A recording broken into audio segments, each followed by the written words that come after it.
good. We forgot to reinforce every conversation, especially with Okay.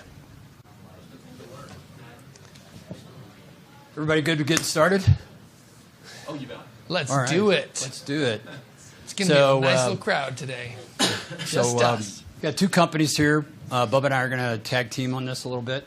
So he's got a commitment so he's going to take the first half, and he's going to scoot.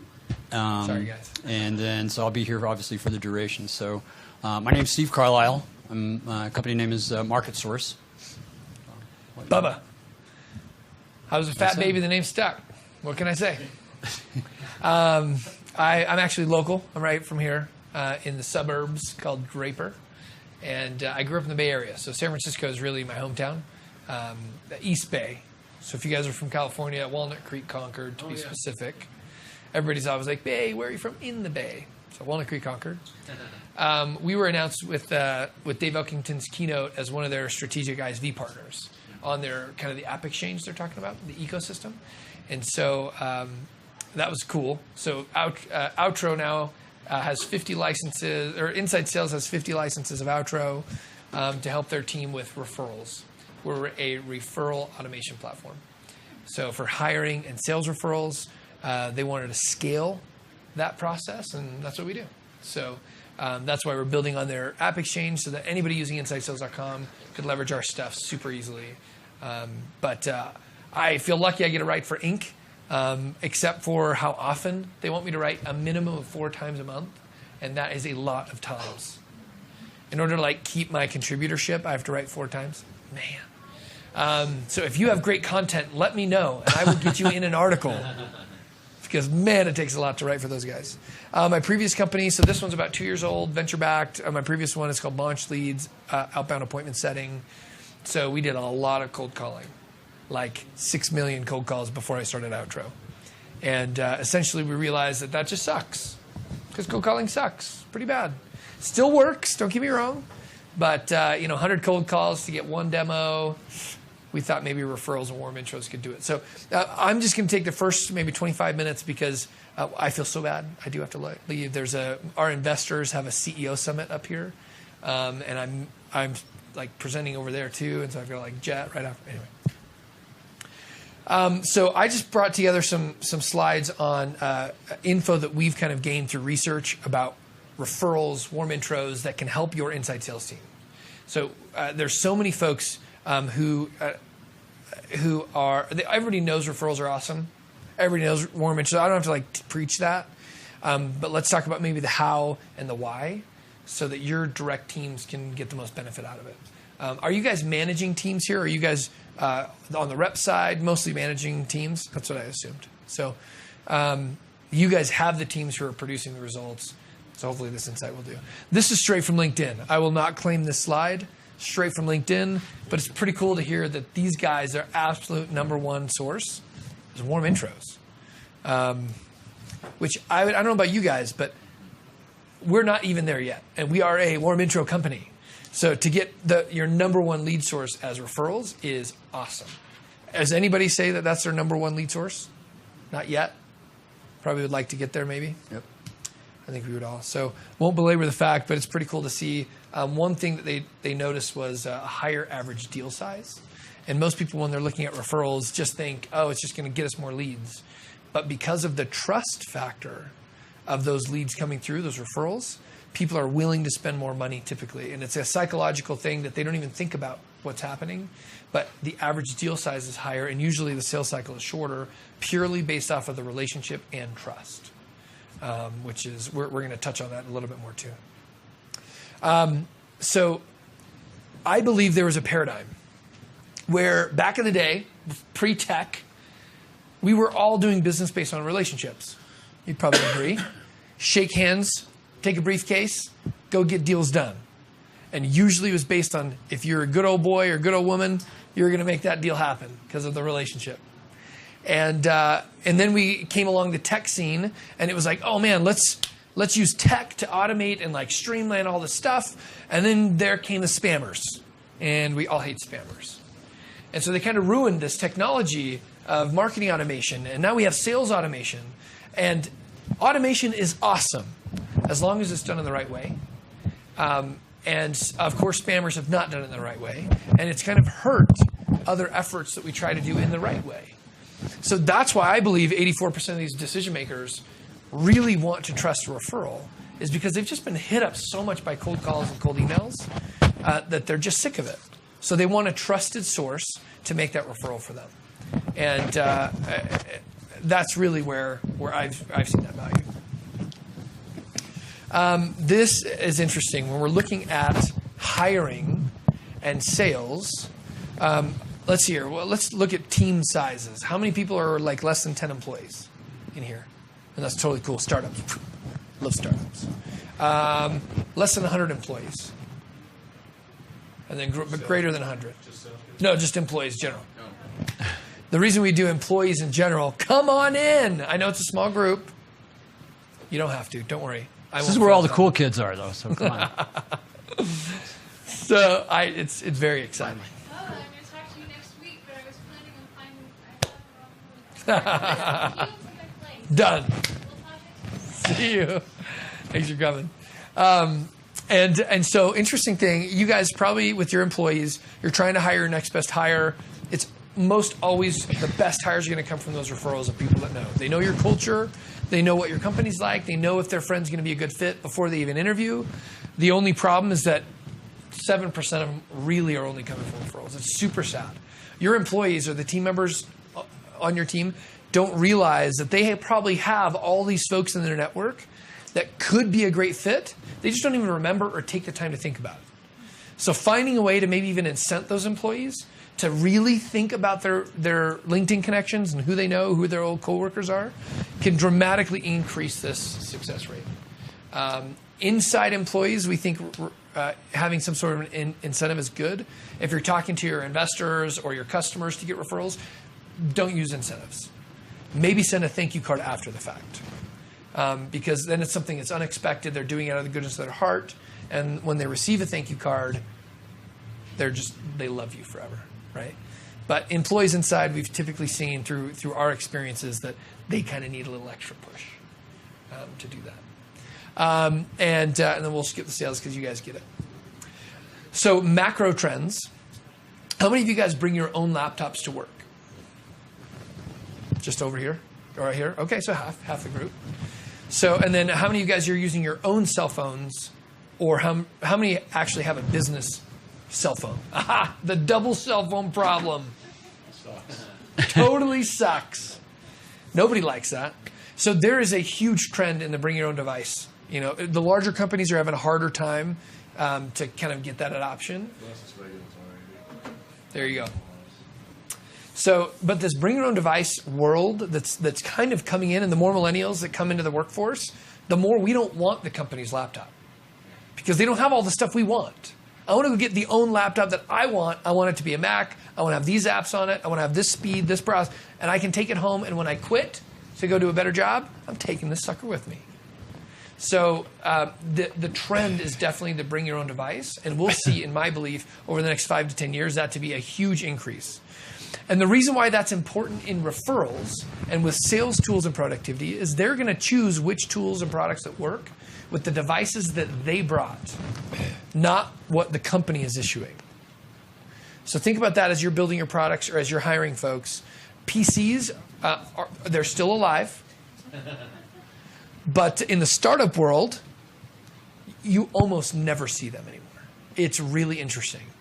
Like I'll go to the CEO event later this evening, and everyone around the event will all have Macs. Every startup in there. It's crazy. And so anyway, it's important to note that your product it'll be as relevant to that employee as what product they're using personally. Anyway, just something to think about. I have 5 kids. We just had our 5th. Our oldest is 6. So they're 18 months apart. Crazy. My wife is an absolute champion. No twins. And the reason I say this, happily married, is because of Tinder. I do not have a Tinder profile, but I bring up Tinder because of the Tinderization of the marketplace that's happening today. Again, cold calls, cold emails. It's rough to get in the door sometimes. So it's really when both parties are opting in Tinder, you're swiping right, to say, yes, I want to talk to that person. So when you're looking at your product and getting referrals for that product, you have to look at a double or even a triple opt-in introduction. When I say triple opt-in, that means you as the company, the requester, here, let me go to the next slide. You as the requester, you're the one who wants the intro, needs to ask a connector, the middleman, for the introduction to the prospect. And only in that double or triple opt-in, we say triple opt-in because you want all three parties to say like, yes, I've determined exactly who I want to be talking to.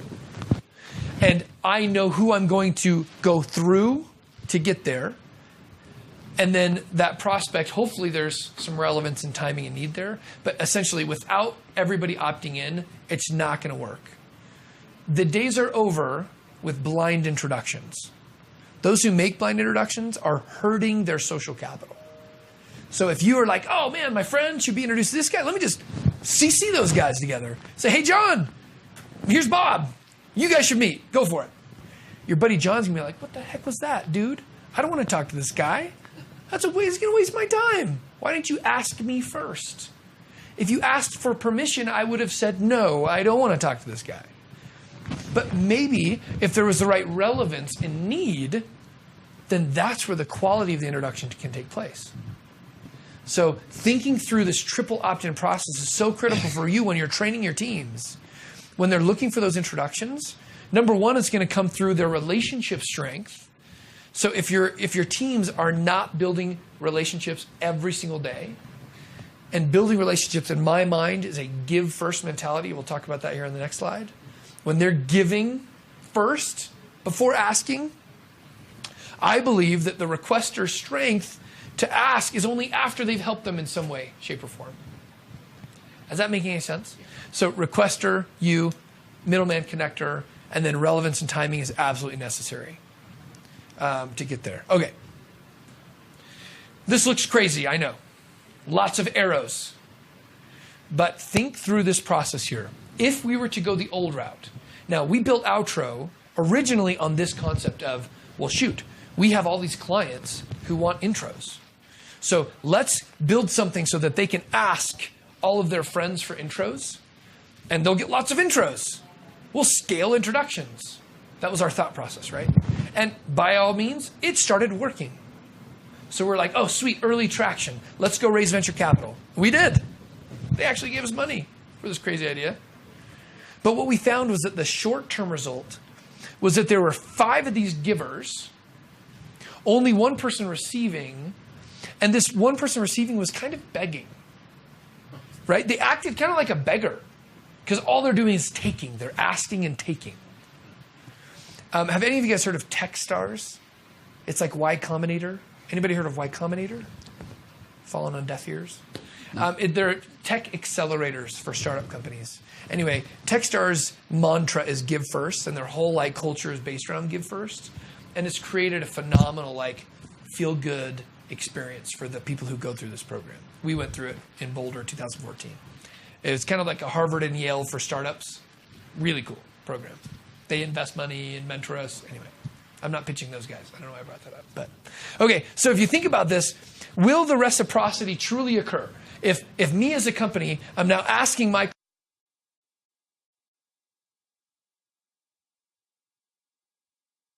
clients or my investors or my friends, asking, taking, how often do you think they're going to come back and say, let me help Bubba again? Let me make lots of referrals for him because he's just so great. Absolutely not. The law of reciprocity will not occur here because you did nothing to help them. So flop that. This is where we started seeing maybe a little longer term success. So maybe not as much up front, but longer term value in the relationship is absolutely critical. So now think about it. Put yourself in the other shoes. So now I'm Bubba again. I'm not asking for referrals, but now I'm going to my network and I'm saying, hey, you know what? I love you, man. I think your product's awesome. I think you're a good person. I want to help you. How can I help you? They might not know how to answer that question because nobody's asking it anymore. But if they do, and maybe you can facilitate that, I say, look, I've got people in my network that I could probably introduce you. Take a look. Let me know who I can, and I'm happy to introduce you to somebody that's relevant that I feel comfortable with. If you start this way and you're the giver, you start giving first, now the law of reciprocity is true. And now people will see you as this great person, and they will want to help you. Yes, it might take some time.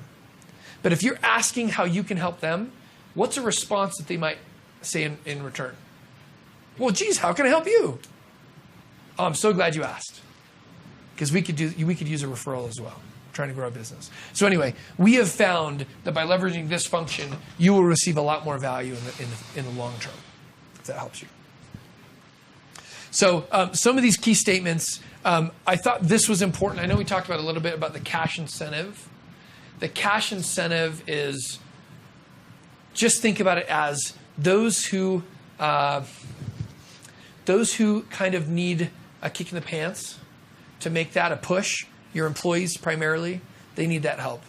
The majority of everybody else are almost offended if you offer them money because of the social capital that's being drawn there. So if you think about that, if I met you guys today and I'm walking down the hall with you, thanks for coming to this thing. I'm so glad we met. Hey man, if you got somebody, I'll throw you $100. It's kind of like, what? What the heck was that? Is this an affiliate program? Like, no, that's not the way to do it. But if we were to build a relationship and I was to help you in some way and we were to create something real and tangible, and by all means, if there was an introduction or referral that took place, and I then sent you a handwritten thank you card, or I sent you a gift card to something, you might be like, oh my gosh, Bubba, that was totally unexpected, unnecessary, but I love you anyway. And next time I think of you, I'm going to probably help you out again. So those are some of the pieces that we've found as super helpful. And so those some of the core pieces. I think we did that pretty fast. Okay. So that was part of another thing. So talk to me now. I'll go back here so you have my contact info. Who are you guys approaching to get most of your referrals from today? So we just read a book called Predictable Revenue. Love that book, Aaron Ross. Aaron Ross, exactly. It's great. So my whole team and I read the book, and I tasked them with coming up with 2 things that they each want to implement. We'll discuss it next week, blah, blah, blah. But the one common thing is he harps on, not harps on, but he evangelizes the importance of asking for referrals. And what does that look like? And maybe sending out 25 personalized emails every day. And we did it for one of my SDRs tried it over 2 days, and he sent out a total of 50 emails, and he got 5 responses back. 4 of them contained the name of the right person, and one of them said, no, thank you, not interested. But we celebrated that. Yeah. So this is a lie. Good for you. But, yeah. That's great that you actually did it. Because here's the problem. Most will hear about this stuff, or they'll read about a book, and they'll say, this will be such a great thing for us to do someday, and they never do it. And we all know that referrals will close faster. They will have a higher close rate, and yet we don't do it. Why don't we do it? Why? So I just did a webinar on this. But do you guys have, what's your thought? Yeah, I had a massive aha yesterday. I was in one of the forums, and the 11% stat I knew. And in fact, unfortunately, we refer to it a lot as in the why are we also only at 11%, right? But what I heard yesterday was the Carnegie Institute did a pretty big B2B study, and their research was showing 91% of buyers are standing there ready to give you the referral.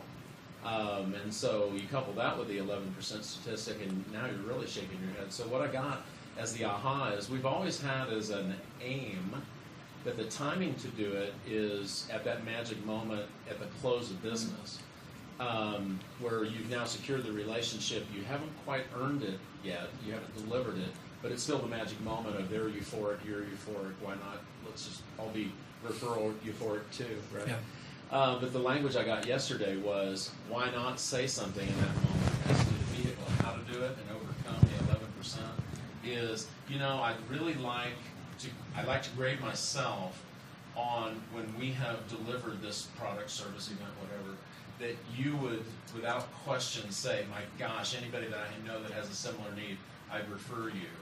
And is it okay for me to ask you to grade me in such a way that opens the door for, after the event, saying, would you, do you know somebody that has it? So that for me was the big bridge in the aha. That's awesome. You know, we found that most people don't do it because purely out of fear. Yeah. And so it's just they have this something inside them that is weighing them down when they know they need to send those emails, and they're just like, oh, I can't do it. And I believe the solution to that fear is relationship strength. Yeah. If you're best buddies with somebody, then it's not hard to send a text, to give a call. If you have an actual relationship, then you can ask comfortably. And if they say no, it doesn't matter. You're still friends. There's no hurt feelings. But I believe it's because that fear is they just haven't built a good enough relationship with those people yet. And I know that's hard because think about how many thousands of LinkedIn connections you probably have, and how many do you really know? You probably don't know as many. So trying to help build those relationships, and one way that you can build relationships, I know this might sound bad, but in a one-way relationship form is if you're creating value with great content or introductions or things that you're helping and giving all the time. If you're giving, even if those people aren't your closest friends, they might know you and they might respect you, even though you might not be the tightest. You don't know what their middle name is, but they respect you. And so when that time comes around for you to make the ask, they feel like you're their best friend because you've been doing so much to help them. It's kind of like in a conversation. I believe that a conversation can last however many hours you want if you talk about these three things. Talk about their family, talk about where they're from, talk about what they do. Now, those are just three simple questions that could be answered in 1 minute and be done. But if you probe each individual question, you could be talking for hours and hours and have this great conversation, and they're the only ones talking.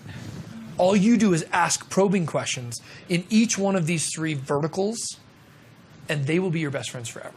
Even though they know nothing about you, because some people have a harder time asking you, that's one way to build a lot of great relationships, that they know you, and then you can tap into that social capital that you've built. So anyway, fear is a key point. That's a great question. What was another question you guys had? Or comment? What have you guys seen in your own experiences? And in about 5 minutes, I'll sit down and we'll let Market Source take over. How else are you guys generating referrals for your business? For us, referrals from a talent perspective isn't an issue.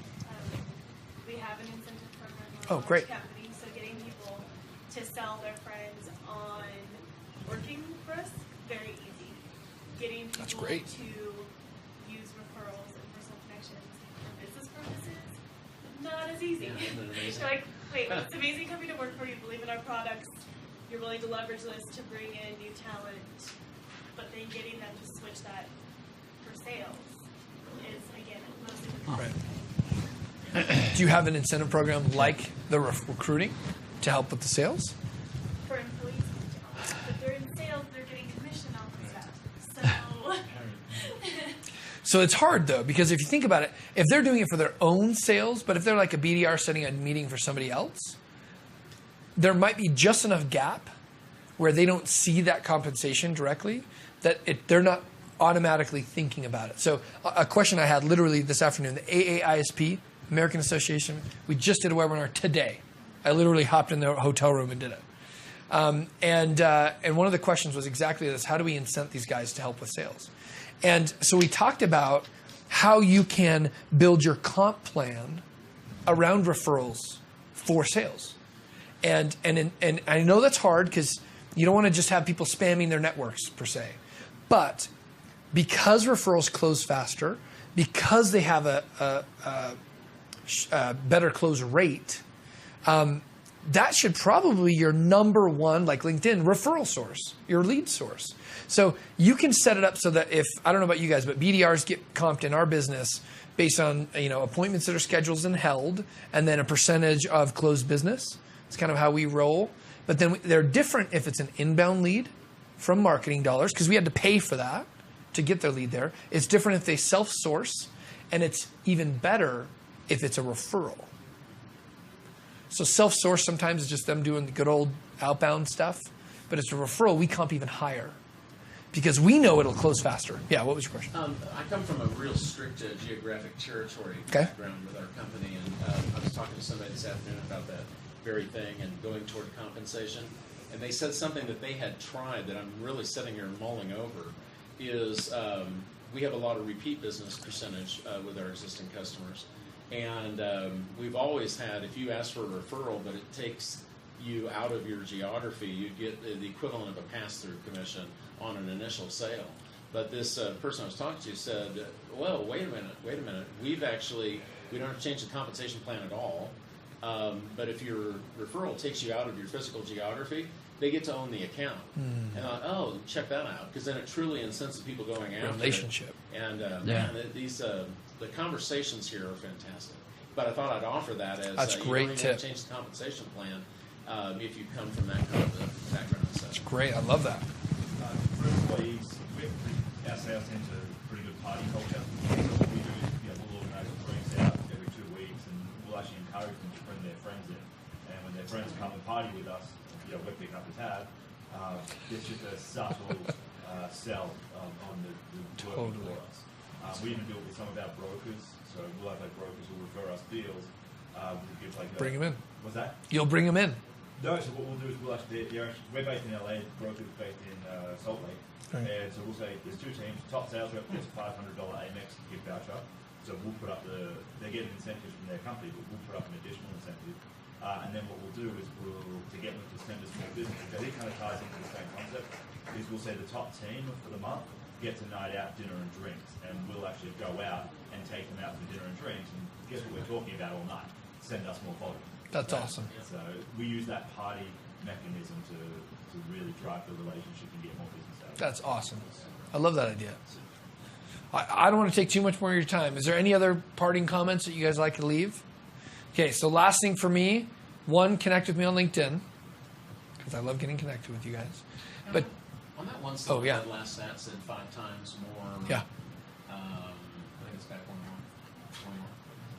Yeah, that one.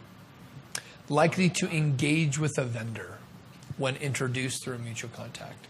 It's a fairly obvious stat, but it just helps to drive it home, right? Just drive it home. But my parting thought is just, if you can remember when you're training your own teams to generate more referrals, and which essentially are inbound leads, whether it's for hiring or remember that it's truly going to be based off of relationship strengths and then the relevance and need. If you can remember that, and they know, so if somebody says no, they shouldn't take personal offense, because it's really truly about that relevance and need. If they're not interested, they're not interested, which is an interesting, interesting to think about and hang on to. So anyway, you guys, thanks for letting me be here. We appreciate you coming. I'm Bubba, and I'll say hello. All right, you are up. Nice job, man. Gracias. Tried to keep it as short as I could. All right. No, that was great. There we go. And I'm so sorry I have to jet you guys. I feel bad. Oh, good luck. Yeah, got to go close some more funding. Yeah, go get it. There's an investor thing tonight with the CEO group, and I'm like, well, I better. Let's see. I got to get reconnected here, so I think I got it. Ta-da. All right. Hi. I'm Steve. I'm with a company by the name of Market Source. We are a brand new InsideSales.com partner. Thanks to Dan here. So we've been doing business with Inside Sales for about, 3 or 4 months. So what Market Source does is we have approximately 30 independent Salesforce.com instances around 30 different customers. And so accounts come to us, clients come to us when they have some pretty prescriptive needs. One is they may have a list of customers that need some help with reacquiring those folks. For some reason, maybe that list ended up on, it's not on a salesperson's list anymore for whatever reason.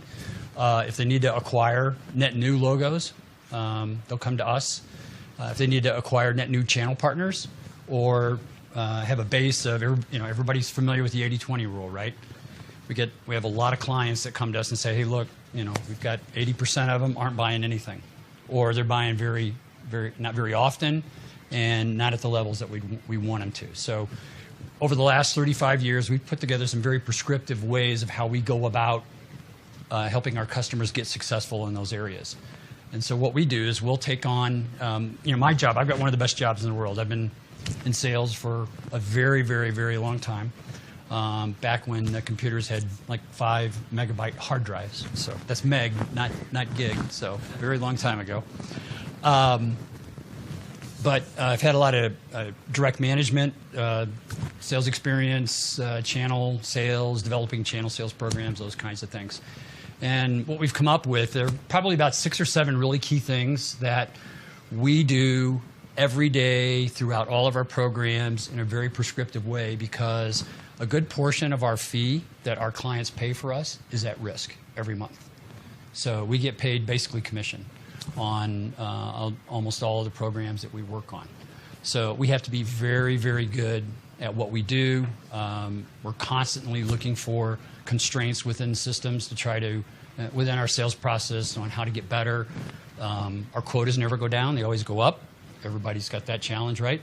So every year we have to squeeze a little more gas out of the tank, so to speak, to try to get better. So when Inside Sales asked me to come and participate in this breakout, the title was, augment your inside sales. So we do that every day. We've got, like I said, a couple of ways that we do it. Some of them are probably things that you guys are already doing today. I'll probably some of them that you're not. My job at Market Source is I get to go out and I get to work with the clients before they decide to become clients with Market Source, and get a good understanding about the lay of the land of, how they're situated from a end user standpoint, how, the strength of their value proposition, strength of their business proposition, especially if it's a channel play. Just a myriad of things that we go through. It's about a 3 or 4 hour session as far as just kind of understanding all the sales and marketing elements of their target market, like I said, value that they bring to their customers, number of customers they have, those kinds of things. And it's my job to basically build out the sales solution or the sales approach of how we would go out and extract $20 million, $30 million out of a set of 20,000 accounts that nobody has touched in the last year and a half. And it's, the business is going that way. So, and in each one of our proposals, I'm responsible for saying, hey, look, if you invest X, you're going to get Y out of that. And going back to our client services team and making sure that they're comfortable with it and that they can do it. And I know that they can based upon some of the things I'm just going to talk to you about here real quick. I know we only have about 25 minutes, so, okay? Everybody see this okay? Okay, great. So one of the things that we do is we'll get going from what I call a dead stop. So somebody will come to us and say, just the scenario that I laid out just a few seconds ago, and I'll decide, hey, we need 12 inside salespeople and a sales manager to go out and attack that market for you. So we'll go out. We have 90 recruiters that help us bring in the right talent level all the time, every day, to staff these programs, to work these programs. And what we do is we put together a very excruciating implementation process that gets us from when our clients sign a letter of intent with us, and then within 60 days, we stand up that sales organization and they're client facing. So one of the things that we've done is we have a sales implementation team that is their whole job, that once we get a client, like I said, that signs that letter of intent that says, yeah, I'm ready to go, I'm ready to do business with you, they own that process of going from, ink on paper to reaching out to clients. Because one of the things that we found is our client services team used to do it all the time, the people that actually start the teams, but it's a daunting process. You got to work with recruiting, you have to write the job descriptions, just a lot of things that need to be done. on a daily basis to get that team propped up, trained, ready to go in time. It's a very fluid interaction that we have with our clients when we take them through this step. And it's funny because there's a lot of things that salespeople need on a daily basis, right? All of the the product information, marketing information, understanding what their actual sales process, those kinds of things are. We take our clients through that excruciating process, and you'll be surprised. A lot of people are like, I don't really know. They'll cop out and say, well, we got a couple of broken processes that we didn't tell you about. We're like, whoa, whoa, whoa. So let's try to fix that. So happens all the time, every day. So, word to the wise, when it comes time to say, hey, we need to expand our team to 10 or 15 people, we're going to grow into a new market, whether you decide to, outsource that to somebody like ourselves or do it in-house yourselves, kind of sit back, process out that whole implementation process ahead of time, get ahead of the curve, so that, if you've made a commitment to somebody that, yep, I'll have these folks hired and facing clients in 30 or 45 days, and because of some little glitch or hitch or something like that, next thing you know, it's 75 days, and your team may be carrying the quota, right? And you're missing. It's not a great way to start out that way. So, and a big piece of that as well is our successful placement process. So we have a very prescriptive way that we go about sourcing candidates, bringing those candidates in, qualifying out the ones that should and shouldn't be there. That helps us with that success rate of getting those teams propped up in a very short period of time. I'm sure most of you, I'm not sure which companies do you guys work for? Freight Power Seminars. Okay. How about you? Pros, we are a revenue optimization company. So software platform to help you using your own closed won transactional data Okay. to increase your margins by 2 to 4%. Big Oh. companies with lots of SKUs. Oh, okay. We may want to talk to you. You never know. Because we get into that scenario all the time. How about yourself? We call Browse. Okay. Software that helps manage third-party contractors, suppliers, and vendors. Okay. All right. Good. But anyway, so this is, to us, this is, it's funny. We're about a $350 million company. We are one of 10 companies of a privately held organization called the Allegis Group. And the Allegis Group owns some really big companies, tech systems you may have heard of, so staffing companies. So recruiting is in our DNA. It's in our blood. We're one of LinkedIn's biggest customers with respect to leveraging that tool to get talent in. Another area where this really helps us is we probably have over 300 just inside sales folks overall across maybe 20 different programs. Our fill rate for those seats is 98.6%. Wasn't always that way. We up until about 2 years ago, we looked at the stat and it was 89. And then we started looking at that 11%. What is that costing our customers in revenue, in sales? And it's a lot. We calculated out that usually if there's a vacant territory and it's an account management type of scenario, only about 50% of that quota is going to get, while that seat is empty, is going to get retired from that standpoint. That plus the cost of continually having to recruit and lose people and that type of thing. So we always make sure that we have the right people. We have a very prescriptive process in place for looking if somebody is challenged and they're not going to make it, so to speak, that we get ahead of that and use our recruiting team to make sure that if we have somebody that we have to let go on a Friday, that on Monday, and a lot of times it's from another team or something like that comes in and takes over. On a side note, all of our teams are dedicated so that there's not okay, on Tuesday Bill's making calls for you, and on Wednesday it's John from somewhere else or anything. All of our teams are, and they look and act like our clients. So whether that's Cisco or whether that's IBM or whether it's Exalta or whatever they are, they take on that culture, the way that team works. could have been done. So, and I'm sure you guys, from a performance management perspective, you guys probably have your way of doing it, and working through those issues, challenges, making sure people are meeting their goals, those kinds of things. We do as well, but I think the thing that we try to make sure that we do religiously is that each and every one of these meetings are always held. If a manager has to be out of town or is traveling or is on vacation, there's somebody who is a team lead that takes over and makes sure that that team is always held accountable. This next area here, I'm going to go to that slide, as a matter of fact. When I was talking about the implementation plan, this is the level that we kind of get into. It's a little bit hard to read, but as far as the number of processes that we go through to make sure that when we hit those start times that people are looking for us to do.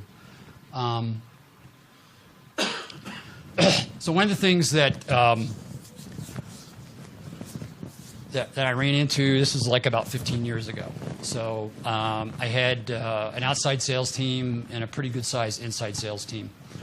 And we were missing our numbers. Our products were good. I thought we had a great end user value proposition. We had a channel piece as well. Channel was good. There wasn't any reason why I didn't think that we should be missing our numbers. Got a lot of excuses.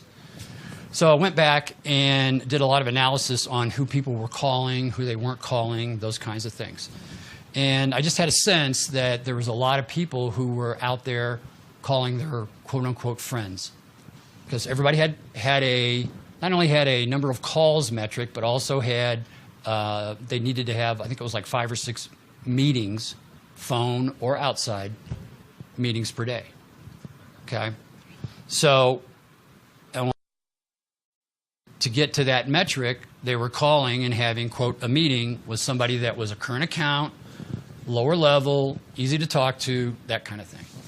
So, what we decided to do is we put in a pretty prescriptive way of profiling each and every one of our accounts, whether they were channel sales partners or end user partners or end user customers. And the whole idea was to go back and say, hey, which of these accounts we have low share in, but great upside. A great example would be, if you were selling for InsideSales.com, we've got 5 seats deployed, but they've got 100 inside sales reps. Okay? And then we figured out that there were B accounts, and the B accounts were the ones that were 85% of the seats were filled, and there was only upside of 15, and the rep was spending a lot of time calling that B account. And then C's, we looked at, even though there was somebody there that they really liked, worked with, easy to talk to, that kind of thing, but there was no opportunity for growth whatsoever, so we called those C's. And what we decided to do, we said, look, guys, we're going to change your compensation, and your compensation is going to work like this. You're going to have a touch strategy based upon the A, B's, and the C's. And 65% of your touches, whether that's email or phone and meetings, needs to be around those A's. Okay? You like your B's. We got to keep the B's, so that's not going to, we're going to put in a different strategy around that, number of touches, frequency, type and frequency, specifically for them, because you don't want any of those folks to go away. We need to keep them, so on and so forth. And C's, there may be a few nuggets in there, so we're going to touch them electronically on a regular basis. And we started to see over time, once we got all this executed and implemented, it starting to ramp very, very quickly. So one of the things that we do at Market Source is we go through the same process. In the beginning, I sit down with each and every one of our clients and I say, let's talk about your customer persona. And who, in your mind, whether this is a channel partner or end user account. If you had a blank sheet of paper, which one, what would be the key criteria that they would have that would represent to you the best opportunity for growth? And so what we do is we take those categories, if you will, create fields in Salesforce, and then create, okay, what are the key responses that we can put as pull downs in Salesforce to make it easy for the rep to select that right answer. And then this is self-selected, and it is feedback coming right from the customer. And then what happens is based upon how they score or how they respond to that to that. A great one could be, how many sales reps do you have today? You only have 5 on InsideSales.com. Okay, so knowing that, and there's about, I came up with a list about 20, but most clients we do about 6 or 7. Now, what we did is we built, when they did a response in Salesforce, we built the math behind Salesforce that created a score. So, and we also set it up so that for each one of the categories they were weighted differently and that type of thing. And so each account within all of our teams has a score. And so each manager can go back at the end of the week and say, okay, Jim, you spent 35% of your time on your A's. Can you talk to me about that? Well, I had like 3 big fires in my B's that I had to get on, work, take care of, that kind of stuff. Okay, that's great. But again, next week we need to see that change. And it gave us a really good lens into how people were spending their time and where they were spending their time. So it's pretty easy to do. I don't know if are you folks using Salesforce? And how close you are with your administrators and that type of stuff. But I was very surprised, like when I was using Salesforce 15 years ago, how easy it was to get that math behind the scenes, so to speak. So it's just a formula somehow associated to the amount of time that they're documenting that they're in one account? Or is that- So what it looks like, so if you have the account page, and in that account page is obviously the normal stuff, name and those kinds of things. But so we'll profile them and try to find out. Let's talk about channel partners just for grins here. So for that channel partner, who's their target market? So are we aligned? If you have a product that's an enterprise product, but this company that you're talking to, they focus on SMB. Probably not a good fit. Are their products aligned? Are your products aligned with what their practice is, what they're doing, where they go out and sell? I mean, if they're an ERP shop and you're trying to sell printers, your printer is going to be an orphan product. So that scenario gets a very low score and is probably more in the C's. But if you're selling ERP software and you have high brand awareness and that type of thing, you just don't. But this partner is using, Siebel versus your product, and by in your conversations with them, you determine that they are interested in maybe making a brand switch to you, and so there's upside there. Those folks would become the A's. So I can, if you give me your business card, I can send you kind of the format that we use to kind of lay all that out, and I can easily walk you through it. So what are we doing on time? A few more minutes here. So this is another one. I don't know. We're very fortunate that we get a lot of technology companies that come to us and say, hey, we know you've got 25 inside sales team, and so we've got a lot of good technology that we use. Connexa is a new IBM company that helps us a lot with on the recruiting side. We use Wide Angle from a coaching perspective. I don't know if you're familiar with Wide Angle or not. And it is really good for with the number of teams that we have and the diversity of the types of teams that we have. It helps us from a management standpoint working through that. We use Tableau for on the reporting side. Obviously, Microsoft Outlook, everybody has that. We use ClearSlide a lot. I don't know if you're familiar with ClearSlide or not, but it's a great tool. It's relatively inexpensive.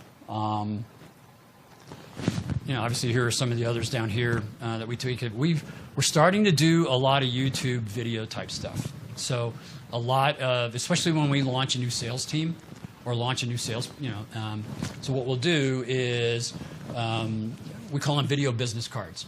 So that if somebody takes on a new account territory, whatever, they can send this very short, 30-second YouTube video. We have our own studio, and we set the people down, and they tell them who they are and what they're and why they're going to be reaching out to them and that kind of stuff. Send them an email, and we find out the answer rate or the connect rate on people picking up the phone and wanting to talk to us.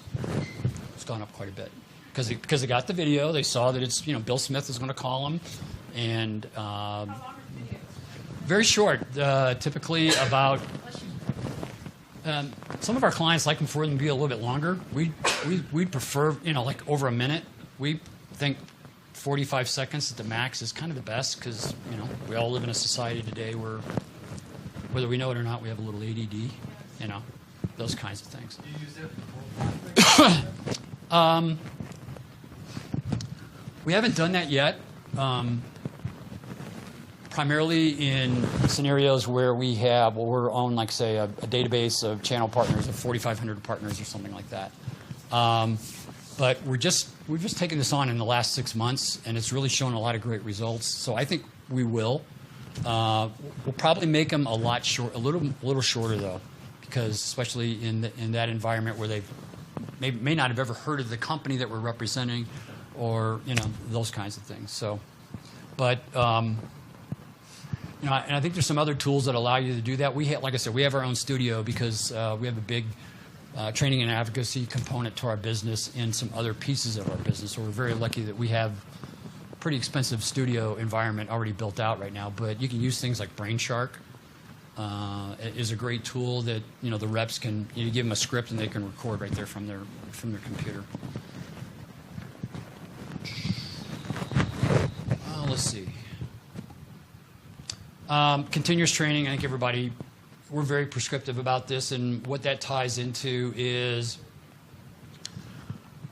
I talked earlier about our implementation team and how those folks are very, very important in getting going from just agreeing to do business with us to facing customers.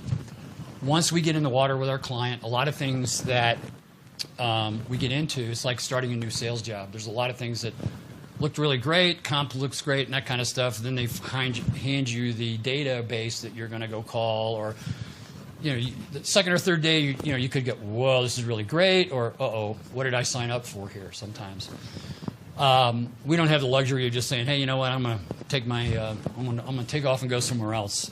So one of the things that we do is, if we're starting to see trends in the business that we're working with our clients, we have an innovation team that comes in and they go in and start looking at constraints, whether that's a constraint on our clients' end with respect to maybe some systems or some products or things like that they're having us leverage. Maybe it takes 5 days to get a quote back from them. Or there's something on our end that we're not doing. Maybe we're not executing properly. Maybe our messaging is off, those kinds of things. So what we'll do is we'll come in and we'll look at the top 5 or 10% of the team who is excelling and doing great, and then document exactly how they do it. Take that and make whatever changes that we need to make, whether it's in Salesforce, InsightSales.com, or any of our other technologies or methodologies, and then retrain the people that haven't had that level of success and get them on that train and that path of moving forward. So works out really good. We've had some pretty incredible scenarios. Ford is a big client of ours, and about a year ago, our business was off. We were about 80% of our number, 2 quarters in a row. And so this team came in, sat down with about 10 of the reps that had knocked it out of the park every quarter. We're doing a great job. Documented exactly what they were doing, how they were doing it, when they were doing it. Got all that down in a process map. Built that into re-swizzled Salesforce a little bit. Made those changes and made it very prescriptive for the other reps on the team that they needed to follow that path. And if they didn't, some didn't, and some, we managed them out of the business. So it's not. I mean, we have a team of like business process engineers and those kinds of things that we leverage to do this. So we've invested a lot of money and time into it, but the process, it's not complicated, but it's not really simple either. But it's something that I think as individual salespeople or sales managers or people that manage multiple sales teams could actually sit down and take a look at that as well and get a good understanding of how that's processed. And if you have I know there's like a lot of program management type people on staff these days and those kinds of things. If you could find a way to like create a project out of that, a lot of those types of folks have the same mindset, if you will, as far as similar to business process engineers. It's funny, I tried to lump we have a program management office too, and this team together one time, and I got slapped around by both managers and said, well, we're doing things totally different. So anyway. So that's it. I mean, that's those 7 or 8 things we do on a very prescriptive basis. We, as a company last year, we retired about $4 billion in quota for all of our clients. So we have some pretty... From market source or from the just? It's the quota that they assigned us as market source. Okay. So we have some pretty big numbers. Avaya is a large client of ours. We have 2 teams for Avaya right now. I think for one of the teams, we did over $100 million. So we sell $1 million CPE phone deals to AT&T customers over the phone. What's CPE? It's telephone equipment all day long. And example, Avaya is another one too as well. On the channel partner side, we own about 3,500 of their channel partners worldwide. When they came to us 2 years ago, they didn't even have the 80-20 rule. Theirs was only 17% of their partners were buying on a quarterly basis. And that's the partners that they owned. They wanted to give us more of their own partners so that we could help them with that, because we had 80% of our partners, based upon the process that we put together, 80% of the partners that we own for Avaya bought at least once a quarter. So the tables were flipped. We were making our number, that kind of thing. So, yeah, so we have a lot of good stuff. It's a lot of fun. So. Good stuff. I appreciate it. No, Thank you're welcome. you. Yeah, hope you guys enjoyed did you guys like the event overall? Oh, it's been Awesome. Is it? I would like to see a snapshot of what Okay. you're talking about, if you don't mind. Yeah, no problem. I'd be happy to. Really appreciate it. Okay. And good to meet you. Yeah, very nice meeting you. Yeah, take care. All right. thank you much. Yeah, you guys travel safe. Yes, you too. My brain is mush. Yeah.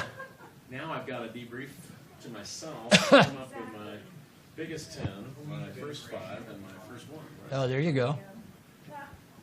So it's always good to come to an event where the 10 most significant ahas will not be your only aha. Yeah, Have a great week. I get those too.